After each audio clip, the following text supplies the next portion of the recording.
It's every driver's nightmare. Seemingly from nowhere, concealed by bushes, cattle suddenly dashing across the road. Realistically, it's panic that really that a lot of times generates that animal to run across the road. It's all too common in WA's north, where the distances are vast and the road trips long. In the past year, there have been more than 800 crashes caused by cattle, and 3 people have been killed in the past 5 years in the Kimberley alone. It is urgent because we just cannot wait for another death.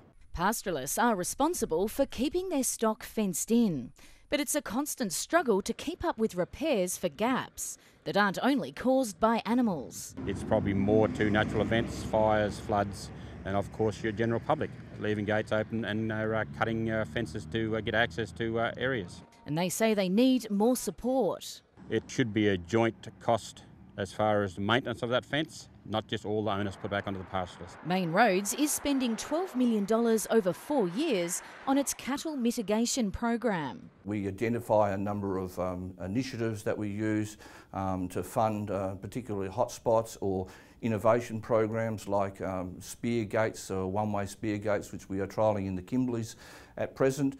Main Roads also pays half the cost of new fences installed along the highways, but pastoralists are responsible for maintaining them.